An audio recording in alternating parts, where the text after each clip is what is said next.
How's it going, everyone? It's me, Two Pad Stack here, and welcome to another video. We're gonna do some news early this morning, and I'll probably do another news video later if some certain UFAs sign. And I'm also thinking about doing a video on some of the players in arbitration later. So just some of the early news this morning, and another subject I wanted to talk about.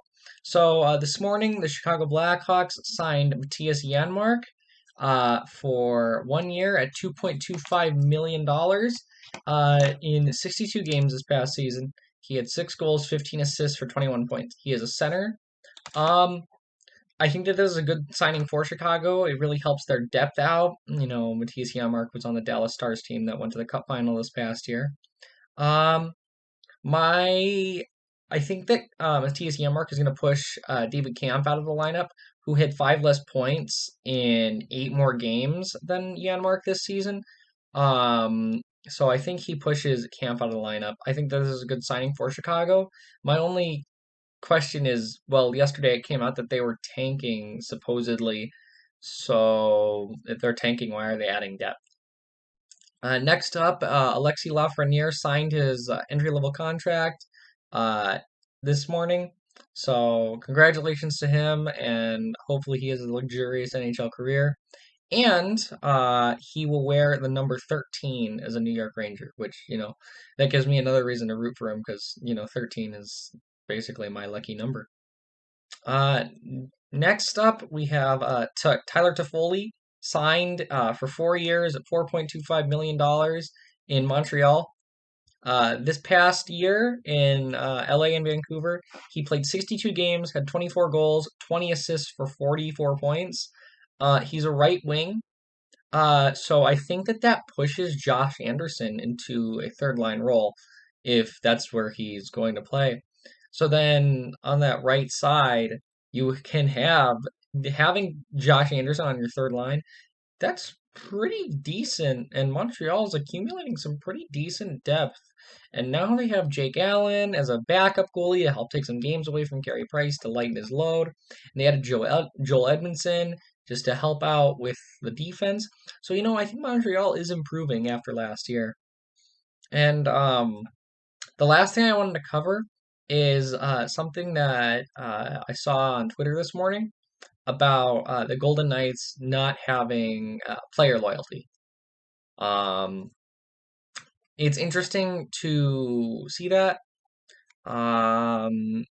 because you look and you see just how many moves that the Golden Knights have made in the past couple of years, and how many free agents they've tried to bring in the past few years. It seems like some of the players are a little upset because their names are going around in trade talks. Um,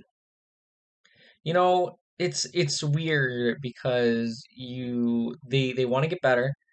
The organization wants the team to get better, and they want to win the cup. They want to win some championships, and to do that, you need to sign big free agents. You need to draft well, and you need to get the team better. And with so many players having moved out in the past 3 seasons, it is interesting to see a lot of people talking about player loyalty. Especially with the rumors right now of Marc-Andre Fleury getting traded, of Nate Schmidt getting traded. And there have been some other names brought up that people say they're rumors about, but I haven't heard any of them. Like, I heard someone said that Pacioretty was supposedly getting traded. I didn't see any backing to that one. Pacioretty is a potential captain for this team, so I doubt that they would trade him at this point. But it is an interesting conversation to bring up. Um, it's a problem. They need to fix it in the locker room.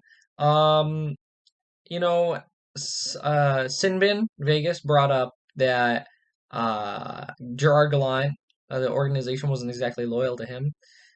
Um, you know, I was I felt really indifferent about Gallant getting fired. The team up to that point in the season, well, before this past season, it looked like the Golden Knights were going to run away with the Pacific Division, and they really didn't. They were underperforming. They lost 8 out of 10 at one point.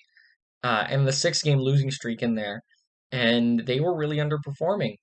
And when DeBoer came in, they won, they went 15-5-3. So they were playing really, really well under Peter DeBoer. And I've liked Peter DeBoer. And I've liked Robin Leonard coming in. I think that those were two very good additions this past season. My only concern is it gonna cause a rift in the locker room? Is there gonna be any problems coming up this season, and can they fix them before next season starts?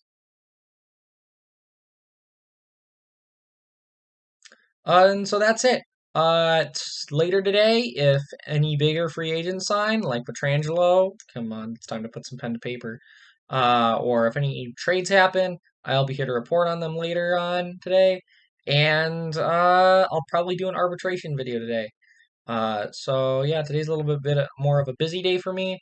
So we'll see how it goes. I will see you later. Bye, everyone.